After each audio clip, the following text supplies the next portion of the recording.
तर मनोज जरांगे यांच्या मराठा आरक्षण यात्रेचा आज 5वा दिवस आहे। ही आरक्षण यात्रा आज खराडी बायपासवरून निघून तळेगाव मार्गे लोणावळा या ठिकाणी पोहोचणार आहे आणि याच ठिकाणी मनोज जरांगे यांचा मुक्काम असेल।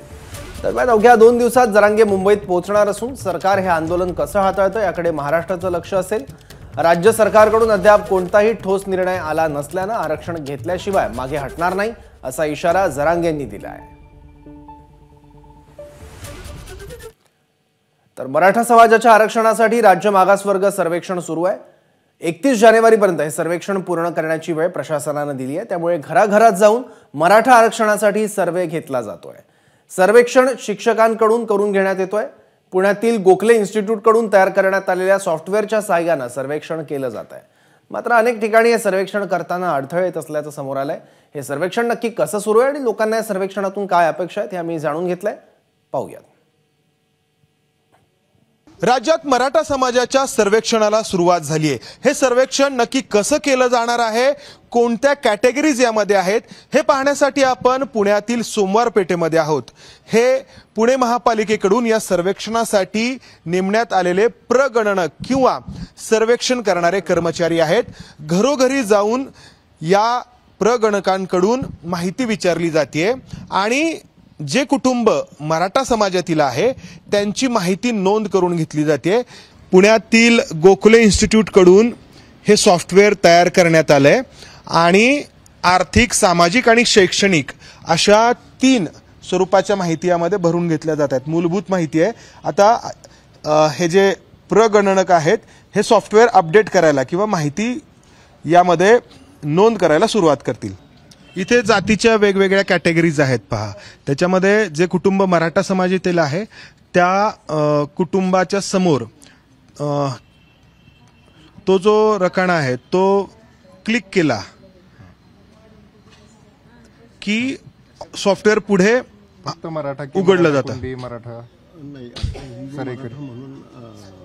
ठीक, हां, तर ही मराठा जातीच्या पुढे क्लिक केल्यानंतर आता पुढचं सॉफ्टवेअर ओपन झालंय। पत्ता काय आहे? 379 सोमवारपेठ, 379 सोमवारपेठ, सोमवारपेठ। हां, बरक्याळी ना? हो, बरक्याळी, पुणे 1। बरक्याळी, पिन कोड पुणे 1 येतो, 4001। गाव आणि शहर येतं। हो, यानंतर तालुका येतो। तालुका आणि गाव आणि शहर हे ढोले पाटील वार्ड ऑफिस आम्हाला भेटलेलं आहे। त्यासाठी हे ढोले पाटील वार्ड ऑफिस येतं आणि तालुका म्हणजे पुणे म्युनिसिपल कॉर्पोरेशन आहे। जिल्हा पुणे आणि गाव दुर्गम भागात आहे का, तर आपलं हे शहरी भाग असल्यामुळे आपण इथं नाही असं येणार आहे। आधार कार्ड आहे का काका तुमचं? आधार कार्ड आहे। मग आधार कार्डचा नंबर सांगाल का मला? की बाबा आपलं स्वतःचं घर आहे ना? स्वतःचे घर या ठिकाणी सिलेक्ट करणार आहोत। यामध्ये स्वतःचे घर, भाड्याचे, नातेवाईकाचे, सरकारी घर किंवा क्वार्टर्स आणि इतर असे यामध्ये ऑप्शन आहेत। त्यामध्ये आपण स्वतःचे घर यांनी सांगितल्याप्रमाणे, कुटुंब प्रमुखांनी सांगितल्याप्रमाणे या ठिकाणी निवडत आहोत। याचबरोबर सध्याच्या ठिकाणी किती वर्षापासून आपण राहत आहात? साधारण म्हणजे आमचं जे कुटुंब आहे 15 वर्षापेक्षा जास्त 2 पिढ्या इथे। तुम्हाला गावाकडे जाणारा रस्ता कसा आहे? तुमच्या गावाला जाणारा जोडणारा रस्ता कसा आहे? तर या ठिकाणी डांबरी रस्ता चांगल्या स्थितीतील आपल्याला लिहावं लागेल, कारण आपण सिटीमध्ये राहतो, पुणे महापालिकेच्या हद्दीमध्ये आहे। पण तुमचे गाव दुसऱ्या गावाशी, शहराशी बारमाही रस्त्याने जोडलेले आहे काय? अथवा पावसाळ्यात इतर गावांशी संपर्क तुटतो काय? तर या ठिकाणी आपल्याला नाही असं लिहावं लागेल, कारण पावसाळ्यामध्ये सुद्धा आपले रस्ते किंवा वाहतूक सुरू असते। तुमच्या गावात नदी असल्यास दुसऱ्या गावाला जोडणारा पूल आहे का? आपण गावात राहत नाही, त्यामुळं हे आपल्यासाठी लागू नाहीये। कुटुंबाचा प्रकार, बाबा आपण एकत्र कुटुंबात राहता का विभक्त?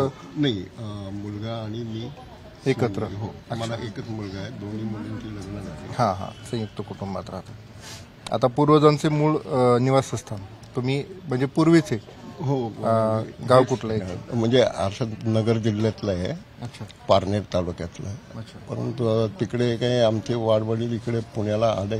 गावाचं नाव काय? वेसदरे म्हणून। वेसदरे, वेज वेसदरे, वेसदरे।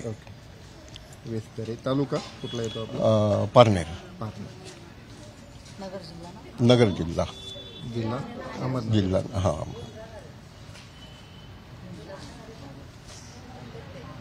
या ठिकाणी राज्य महाराष्ट्र येते.